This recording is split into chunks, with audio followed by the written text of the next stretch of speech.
Welcome everyone to the Modern Buddhism podcast. Today our guest is Kelsang Sama. Hello, Agnes. Thank you for having me. Always wonderful to talk to you. Today we are here to talk a little bit about a topic of freedom. You as a Buddhist nun, perhaps you represent a particular type of freedom. Or not. Or not. What would you say is the difference between external freedom and internal freedom? That's a really good question. So, I think most people, and I would include myself in that previously, strive for freedom by trying to cut away from things that you feel kind of lock you up or limit you in any kind of way. And so it's so easy to think that by kind of cutting these ties with especially pressure, having pressure put on you, pressure that mostly comes from ourselves, I think, but it feels like pressure from society, pressure from family, pressure from culture, from teachers, from relationships, friends. It feels that only if you could cut away all those ties that kind of bind you to a certain identity, you could experience some kind of freedom, which in a sense you do, but it's a very fragile type of freedom. And a little bit limiting, isn't it? And a little bit limiting, although you do feel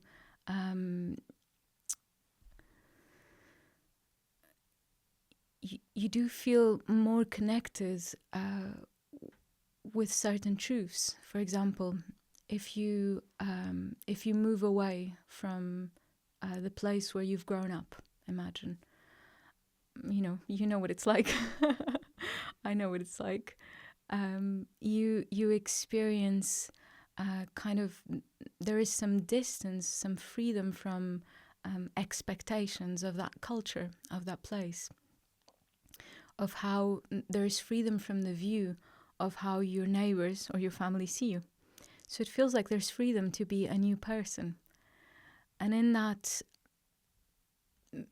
freedom, we can say, or in that state of new, starting new, you can see, for example, you can lose yourself in a sense in whatever is new, because you don't have such a strong identity.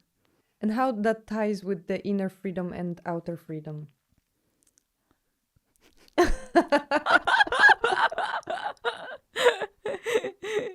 So also interesting, okay, so let's think, because you say, I can be perceived as a Buddhist nun as someone who is free, but also a lot of people say to me, asking if they're asking, for example, about ordination, and they're saying like, no, I still want certain freedoms. So it looks like from one point of view, we think freedom means I want to do what I want. I want to do what I want, no? And so we seek external freedom. I want to do what I want. I want to fulfill all my wishes without anyone getting in the way, basically. Financial freedom, our career being done the way we want, our relationship going the way we like. Yeah. Or not having too many commitments, not having too many responsibilities, being free to disappear. Nobody notices.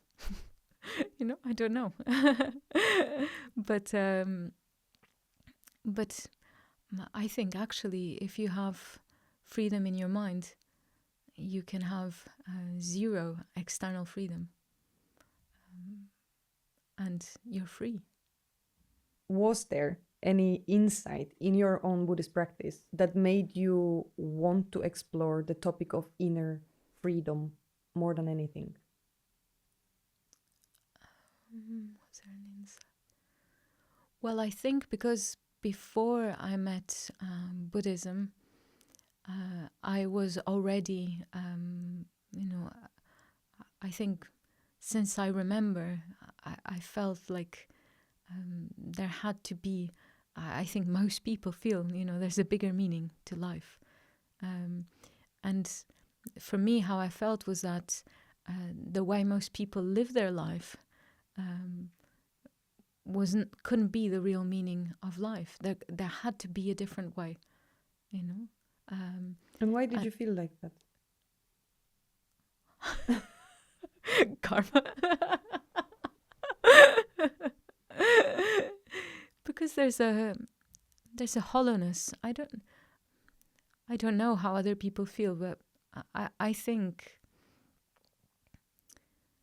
deep down, if we look, there's a hollowness when you're enjoying things or when you're with your friends and everything seems to accordingly, be going well. Isn't there a moment every time where there's just something missing? Like it's not totally okay. It's not totally perfect. There's something lacking. I thought freedom meant cutting away from mainstream society, cutting away from those expectations and that way of doing things, and that kind of fast-paced way of life whose main objective is material possessions or reputation, things. So I thought, okay, the solution is to walk away from that. That must be the solution, and so I tried. I think many people try. And yeah, there is, it's deceptive, but you do feel like, wow, now I'm free from the problems that come with having possessions, with having positions, with having responsibilities, family commitments, etc. No? So there is that sense, but of course it is deceptive because you're not free within your own mind. You've walked away from something which you thought limited your freedom, but now you're dependent on something that you feel is giving you freedom. And the thought of losing that is quite terrifying. We don't want people telling us what to do or how to think. I certainly didn't. I thought, I'm going to figure it out myself. Thank you very much. I know, incredibly arrogant. And did you? Well, I thought I did. Until I didn't. Until there's something missing, because you fulfill what you think, like, right, I have to get rid of this, I have to get rid of that, I need to go there and do this, I need to live like that. And it works for a little while, because you are free temporarily from the problems that came with whatever you have dropped.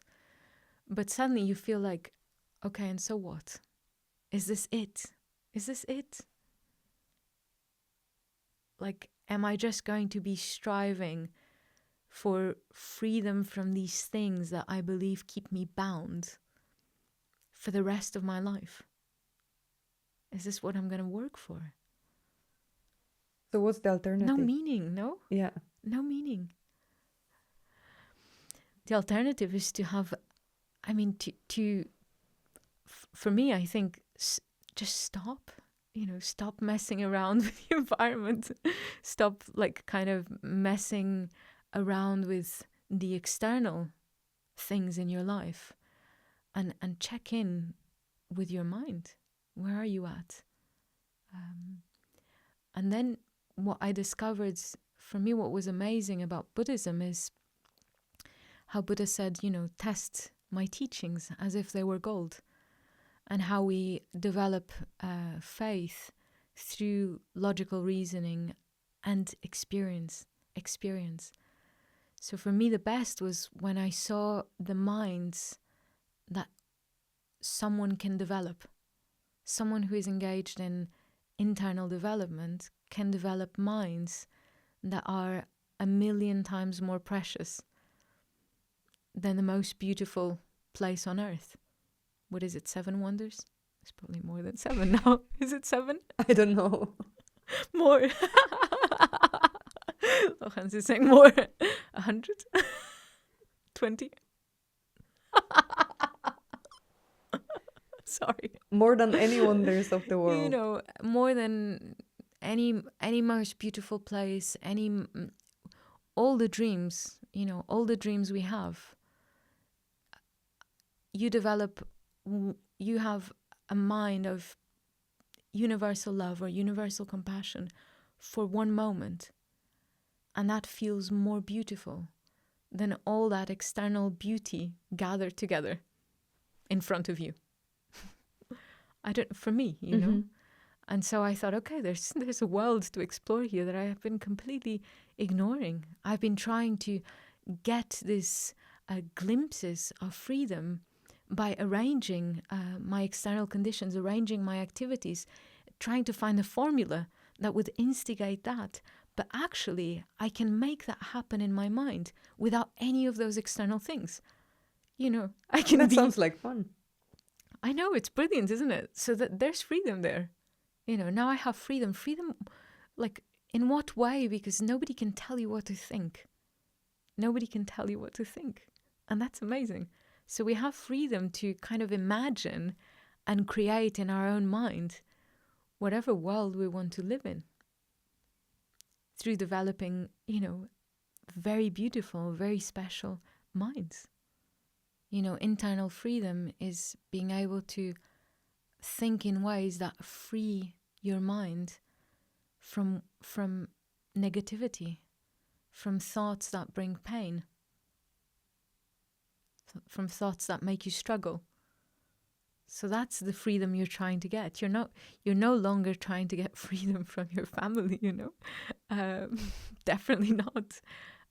Or from a job, or from any kind of difficulty. What you're trying to get is freedom from a mind that views those things as an obstacle to freedom. Does that make sense? Yeah. And how about conflict? In a moment of conflict, how can we use our internal freedom to resolve the external circumstances or the situation? For example, freedom to choose not to respond in the same way. For example, if somebody's not being very nice to you, we usually don't feel like we have much freedom other than to react in exactly the same way and kind of say something back, no? Or hate them as well as we feel like they hate us. But again, like, how much freedom is there to think, I don't have to hate. I don't have to hate. I have choice. I can even love this person. Such is my freedom. Does that make sense? Yeah. It's quite amazing, isn't it? So how do you think a person could start to even begin that inner journey? Yeah, good question.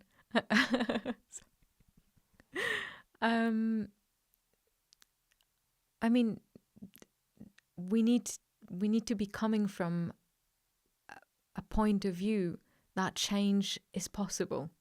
You know, if we think that certain situations are associated with certain reactions and we cannot change those reactions, then what we will try to do is avoid those situations. Yeah? Or people. Exactly. So if we can, I think imagination is key, you know. First understand, I have choice, you know. Though I am reacting to this person or this situation is what's making it actually so difficult. And I do have a choice how to react. I have no idea what that might be. I have no idea what that might feel like. But I can imagine. So maybe it's quite a good exercise to bring up situations that make you feel uncomfortable, even before facing them. And imagine yourself not feeling uncomfortable. That's very interesting.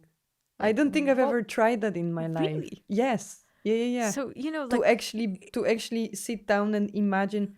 Sometimes I try to prompt myself for something that is going to happen, right? Yeah. But then it's more like coaching and encouraging yourself rather than imagining myself feeling certain way as I approach or as the situation is happening. Yeah. So it's a very interesting practice.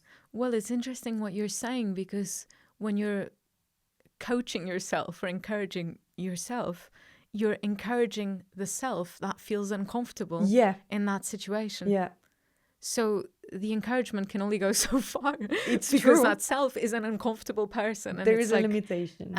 and there's not that much room or space for changing into not being an uncomfortable situation, an uncomfortable person. But then let's imagine, so there is a person and there's part of me that wants to coach or encourage that part of me to become like confident. Don't worry, you can do it, you can handle it. But you're saying that there is a very different approach where you don't even identify that there is a person who needs encouragement, but is already confident. Yeah. But then for me, it brings up a certain level of unsettling. There is an unsettling experience of me imagining myself different. You know? Yeah. Like, because there is Agnes, there is a person that I already am. And for example, when I go into a challenging situation, there is this person that is going into a challenging situation. But what you're saying is like, stop even thinking that you're that person. Yeah. Try to imagine yourself as a different person. And then how would that impact? How is that in your life? How is that impacting maybe doing it? How the world then appears to you? Well, when you allow yourself that freedom to be the right person, for that situation, what happens is that you allow others the freedom as well to, by not keeping them in such a locked kind of view that you have of them, and that view came from a negative mind. Imagine you work with a very difficult person, and this person is difficult for everyone, and everyone agrees that this person is very difficult. And so everyone that comes into the office and joins the team at work or whatever, maybe you don't work in the office, everyone tells them how difficult this person is. So then the new person goes, has an interaction with the difficult person, and they're already thinking, like, oh, well, you're the difficult person. And it almost feels like that way of viewing them doesn't allow them to behave in any other way that doesn't confirm that difficult person. Does that make sense? Yeah. And the same with ourselves. No? Like when we're identifying ourselves with, I'm terrified of this, or I get really nervous when this happens. For as long as we're holding on to that, it's like we have no chance to react differently. And sometimes we don't even want to. It's easier to just go with what we already think about ourselves. Because it's too familiar. It's too familiar. And so we adopt views to justify our actions. But then don't you think that also change is a bit terrifying? Because, for example, if we adopt this and we try to reestablish ourselves once again, let's say in our relationships with people. So let's say we have a particular relationship with the boss, or with the family member, or with the person that we would like to date. And we already established something. The moment we are trying to change it, that's risky. Yeah. It feels like this person might be thinking certain things about us, or we might fail in our pursuit or imagining a better version of ourselves. Yeah. So there is some fear coming up when I think about changing that, especially if you have a long relationship with someone or long habit. things that we are already doing. So how can we work with that fear?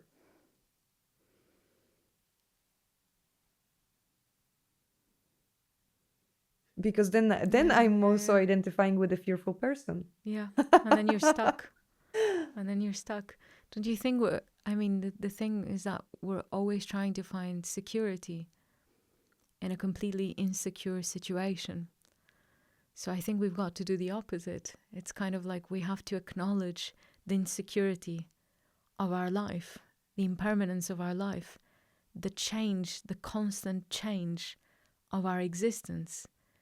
And if we live according to that truth, then there's much less fear. I think the conflict comes with, we're trying to lock our gaze on something while we are on a moving train. It's impossible. And we're trying desperately. We're trying to secure our health, our relationships, our possessions, our positions. We're trying to secure everything in place. And once it's good, it's like, okay, I don't want it to change. Isn't it running a little bit from the truth that we're going, that we're changing moment by moment, that we're moving? So do you think if we make peace with the changing nature of our life, of our world, we will be able to find more inner freedom? Yeah, definitely. Definitely. Because then what do you hold on to? And also, I think, coming back to the imagination, maybe embracing the change and embracing that I change and people change and everything outside of ourselves and inside too, right? Yeah. Is changing. That gives a little bit more actually confidence that I can reimagine myself in a more positive and perhaps constructive way. Yeah. So for example, if you're going to deal with a tough situation, why not in the morning before you leave your house or before you start work or whatever, I think it's quite helpful to imagine that situation, the worst case scenario even, you can imagine. And then imagine yourself responding with a positive mind and staying happy, like embracing that change instead of fighting it. Being happy, you're kind of like dancing. You're dancing with life, navigating through difficulties, challenges. How? With what, like in what kind of way? With truth, seeing the ever-changing nature of things, of yourself, of your body, of your life, for example.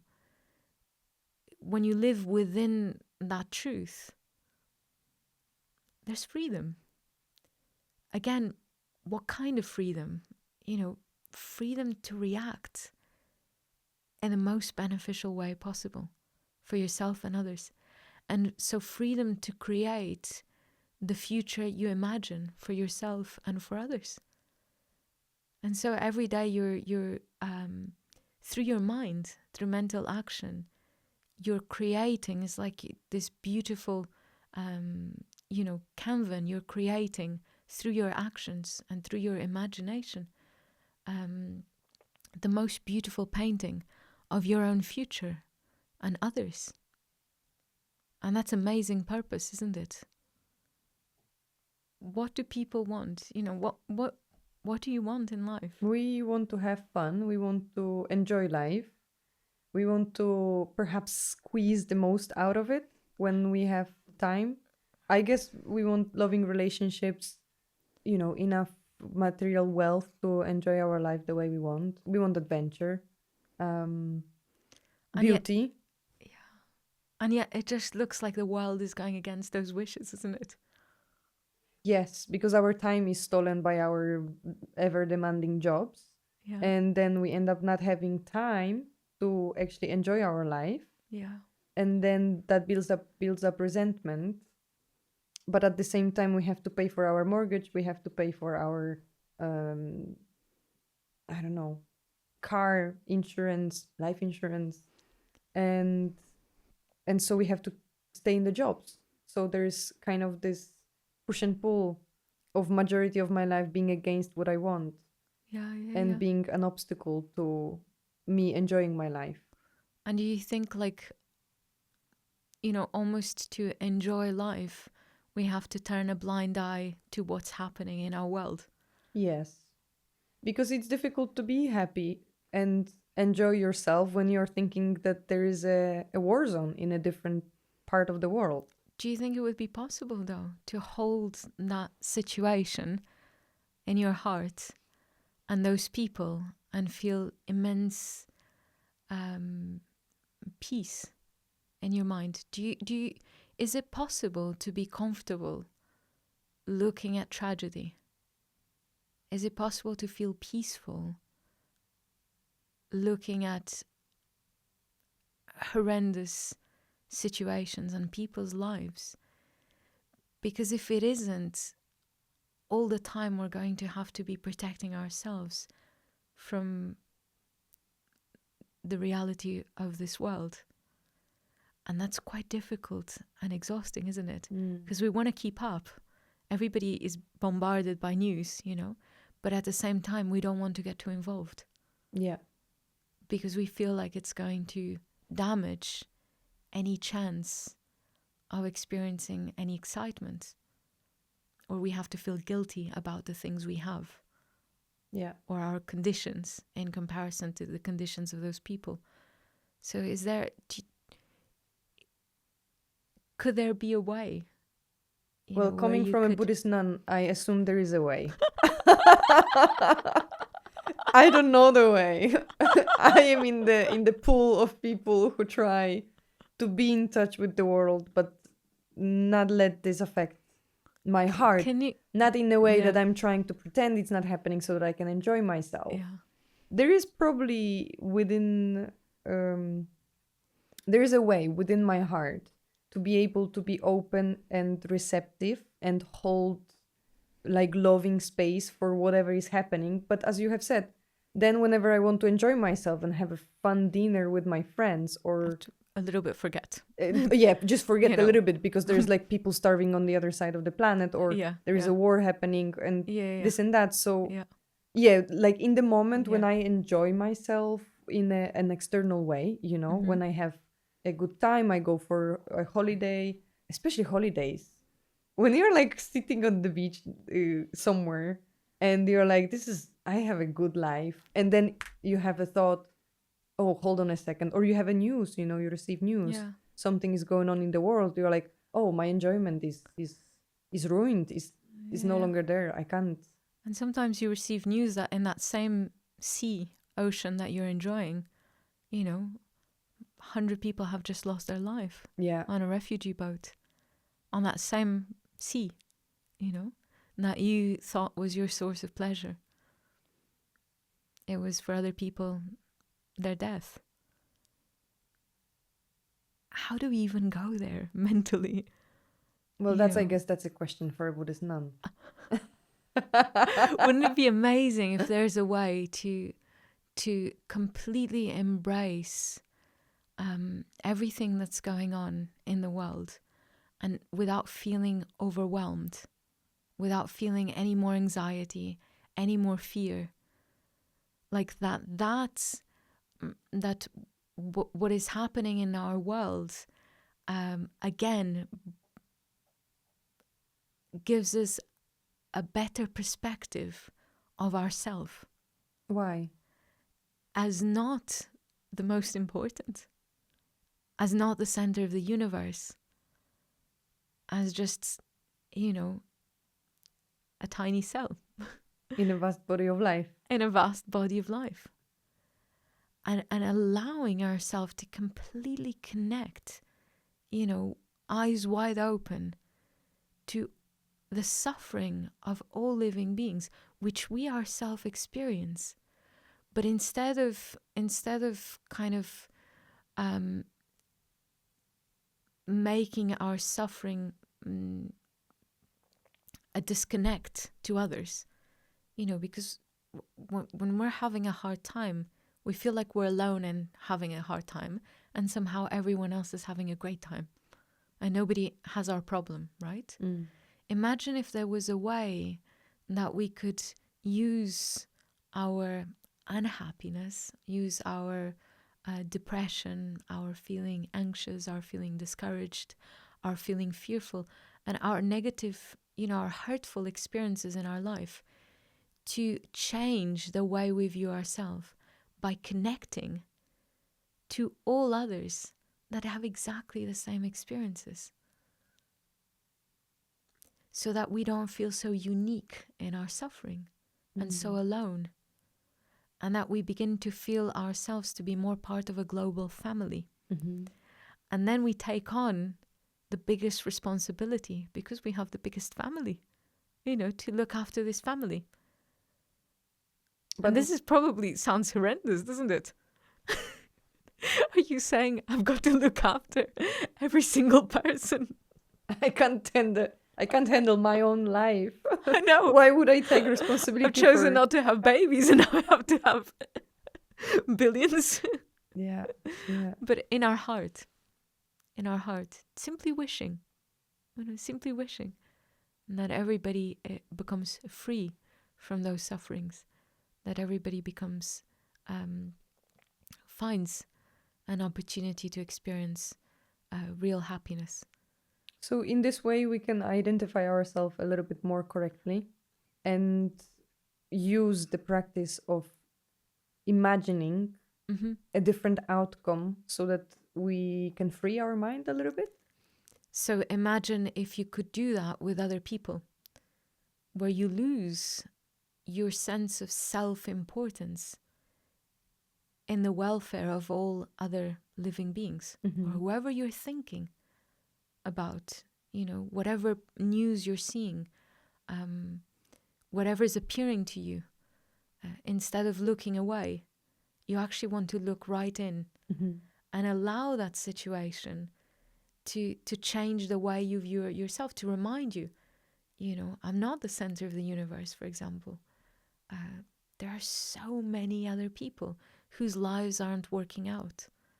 Why do I have to feel so alone in my life not working out, But what if everything goes well in our life, and then we look at the news and then we feel we don't want to connect with that because there is no suffering going on in our life? Like, everything is fine. But if everything is going well and if everything's perfect, where's the fear coming from? Then it's revealing that, it's quite fragile, isn't it? That happiness. And we don't want it to be. What do you think? Yeah, that's true. It's revealing something, which is, we all do it. We set up our own routine. And we just, okay, right, I found my potion. I found my formula. I'm going to stick with that, I wake up, I go for a 32-minute run. Maybe every day we increase. I go on this is my Apple Watch. Did you check my app today? You're running up. Was it 32 minutes? I do. It was about. I go. Was it? I go on my 10K. 10K is a bit much, isn't it? That's anyway. That's less people can run that. I go on my 32-minute run. That's also a lot. I have a nice shower with my perfectly pressurized shower. Maybe a little bit cold at the end. Come on. Then I have a really nice breakfast, maybe avocado on toast, my favorite, with some fruit. And I check my Instagram. This may sound like I'm making fun of people. I have no idea. No, I'm laughing because you are describing my morning. And some people have completely different routines. Some people wake up and have to, see to their children, of course. Yeah. It's kind of... Yeah. But we try to find pockets, in however hard our life is, or not hard, we still try to find pockets in, at least I need to have some me time and do these things for myself. the problem I find with this is that I found, in my own experience, is that for as long as we hold that view, then we are someone who needs those things. And if you are relating to yourself as someone who needs this structure, at least we have a minimum of what we need. We're not talking about basic needs here, not talking about basic food and shelter and, basic income. We're talking about those things that we need to give us that kick, that happiness fix. Even if we have all of them, we're still a person who needs. And I think real freedom is when you become a person who doesn't need. Mm. So that whether you have or you don't have, you're okay. You're happy. But for example, what if a person would like to have a loving relationship in their life? Do we have to let that wish go? Do we have to let the expectation of that fulfilling our happiness go? Or in order to have a successful relationship, yeah, because our wish is based on how it will make us feel. If we wish simply to love, which is to wish for someone to be happy, that's available freely. We don't have to wait for the right person to come. We're free to love everybody. Love is love. Of course, how we express it is different, You don't express your love to your dog in the same way as you express it to your mother or to your partner. Is different, of course. But the love in your heart is the same, isn't it? Love is love, would you say? So what is it that we want? When we're wanting that loving relationship with someone, maybe it's worth checking what is it that I think that's going to get me? Because obviously I feel like I'm missing something and I need that to fill that gap. So maybe the problem is that we feel lonely. But the solution to loneliness is to love. It's not for somebody to love us. It's for us to love someone or many people. Yeah. So would you say that the part of trying to start to explore our own internal freedom and internal world is to look at those things that we desire in life and carefully check why do we want them and how they are, what story are we telling ourselves about them? Like, this person's supposed to act certain way so that I can feel certain way, or I want this career because it will make me this person, or it will give me this and that. Would you say that observing those subtleties within our own experience, but also coming from an experience of coming from a place of having experienced happiness without those things, I think that's crucial. How can we do that? Through meditation. Sorry, that was very quick. Through meditation, even just starting with breathing meditation, just making our mind still to a point where we feel a certain level of contentment. Maybe we don't feel happiness that we think happiness, like ecstatic joy and excitement. We just feel when your mind is still, I think basically you feel, I don't need anything. I don't, right now, right now, I don't need anything. And this feeling is incredible. But how can one get to a place where our mind is still?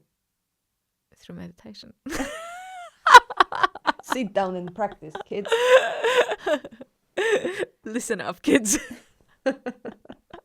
You need to meditate. Sorry. You're not going to put this on. We will. That will be actually the advert of the, you need to meditate. Episode. Okay, so we've got to start, we've got to trust. We've got to not be afraid of going into our mind. Because, it's normal if we are, because sometimes we're terrified we're capable of thinking the thoughts that come in or come up, you know. And so what do we do mostly? Distraction, no? Yeah. We don't look. Distraction. I don't want to see, you know, that's a swamp kind of place in there. Are you telling me to deep dive in that swamp? Thank you very much. I'd rather And get I will about. find my inner peace there. And Yes, I'll find I'd my rather- stillness. I don't want stillness there. I'd rather get a boat and go, you know, stir it up enough so that, you know, I don't see anything. You know, I don't want to see the monsters lurking beneath the waters of my mind. You know, like that's terrifying. And so, yeah, I mean, at first it can seem quite terrifying because we've become so familiar with those thoughts to a point that we think, that's me. I think the only way to go in is to know that it is possible through training and time to dissolve away those thoughts and feelings that seem to be such a solid part of who we are and, you know, of ourselves, of our mind. Do you think at some point we can get to a place through the practice that we feel safe? Yeah. That it's safe to be within ourselves and with our own mind? Yeah, like that's our refuge. Like I've gone home.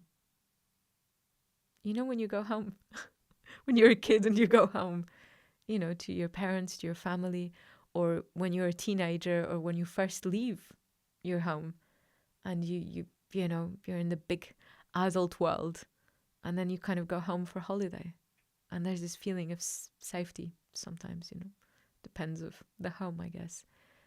But imagine having that in your heart, like I've gone home. I'm home now.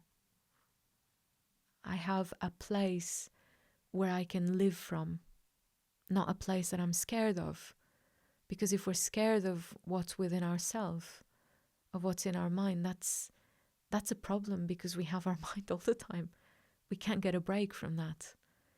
So however much we try to run away from it, however much we arrange, however much we manipulate externally, sooner or later we have to face it. You know, we have to face it if we wake up in the middle of the night. We have to face it when tragedy happens in our life. And we have to look, and those questions kind of come up again, those big questions that we had. You know, like, what is the meaning of my life, for example? You know, what am I doing? And why what things is the feel point? hollow? What is the point? Somebody the other day told me, woke up with this question, but like not in a very good way, and that they've always had, like, what is the point of all this? You know, we have this sometimes. So there's no way out. You know, we can't get away from our own mind. So the only way is to go in and to try and fix it. And even in that decision, there's such joy. Because there's a part of you, however tiny, that believes change is possible. You know, if you've decided, actually, I'm going to go in. I'm going to journey inward. I'm going to take a good look because I know that there are things I need to sort out. And in order for me to sort them out, I need to look. You know, if you have a tumor in your body and you go to surgery and the surgeon has a blindfold, you'd freak out, no? Like, don't you want to see? So you can cut exactly in the right place. Oh no, I find it so disgusting and overwhelming. I'd rather just kind of, you know, of course not. You know, I really want to see, you know. So imagine like gradually getting to that point. How? Because you've begun to disassociating yourself enough with these negative patterns of feeling and behaving to the point where you feel like, you know, everything is rainbow-like, arising from causes and conditions. And so is my mind and my states of mind. And so I can go in there and start creating different patterns in my mind, in my own behavior. I can do this. I don't have to be trapped in this way of feeling. That's freedom. Yeah. Okay, so to wrap up our conversation, how can we identify more correctly and begin the journey within our hearts to find the inner freedom, so that our external freedom can also, our experience of the world can change? I think first we need to look beyond, our physical aspect, which we put a lot of emphasis on, and sometimes we stop right there. Whether we're a beautiful person or an ugly person is completely based on our external, and then we stop, and then we live within that identification. So maybe we just need to shed some layers, be like, okay, I'm not just this physical form. There's more, this deeper. Otherwise, very material, isn't it? And I'm also not my bad habits. I'm not my behavior. I'm not the faults in my mind. I'm not my bad feelings. Those are temporary faults, limitations, or aspects appearing in, this waking levels of mind, or just these minds we can think. But that's not really me. I'm someone who has the potential to become completely free from those things. I'm someone who has the potential to eventually connect heart to heart to every living being and feel pure love, feel pure compassion. I am someone who has the potential to see myself in others and care for them as much as I care for myself. I am someone who has the potential to achieve complete freedom of mind. That's beautiful, isn't it? If we could begin to see that in ourselves, then we see that in others. So then we start developing a wish. Everything comes from our intention, we need a wish. If we have no wish to go in, if we have no wish for an inner journey, there's no inner journey. Mm-hmm. We're not going to stumble upon an inner journey. It's impossible, and we can spend our life running away from ourselves, running away from our own feelings and thoughts. We can do that. We can also encapsulate our whole self in one thought, and then live through that mind forever. And feel like almost it's too late to let go. I've gone too far. How can I be someone who is not angry? If anger is, we've known anger so well. How can I be someone who is not anxious? If we feel ourselves to be an anxious person, then it almost feels like we're destroying ourselves. Yeah. If we destroy our anger, if we destroy that negativity, which we believe we are, it feels like, no, then you're saying, I destroy myself. But what we're destroying is what we are not. To reveal the purity of our own mind. And to come closer and closer to who we can become. That's got to be the best thing to do with our human life. Independent of whatever you choose to do. It can still be whatever you want. You can still be a career-driven actress. Yes. Or a lawyer. I was going to say a dancer. You can still be a ballet dancer. Can still be. Yeah, I mean, you're playing that role, but there's also something much deeper, very valuable and very meaningful that you're doing with your life. something that will allow you to die with no regrets. Well, that's beautiful. I would wish that to everyone who is listening today, to get to that space within their life, within their within their life. And I wish that to you too. I hope so as well. I wish for that as well for you. Dying with no regrets. Dying with no regrets, yeah. Complete confidence that you have used your life in the most meaningful way. And you have not been scared of your own inner world. Yeah, become, be brave and, have courage. We need confidence. We want confidence all the time and strength, no? And we kind of, I don't want to say we pretend to have it because it doesn't sound very nice, but we feel like we have it in some way. But that confidence, again, is built on seeing ourselves as a very limited person. And so we need this confidence to deal with things so that people don't get to us. We need to find a bigger way of identifying ourselves. Losing ourselves. No? Need to lose ourselves. Never thought of this before. But we do have, I think we do have these glimpses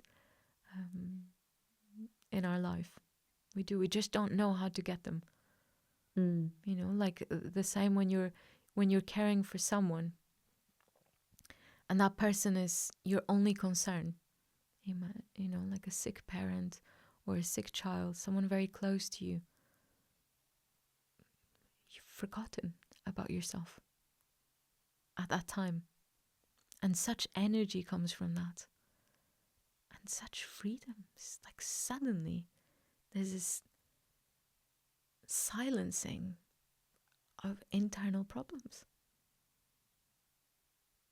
Because your whole mind is occupied by someone else's welfare.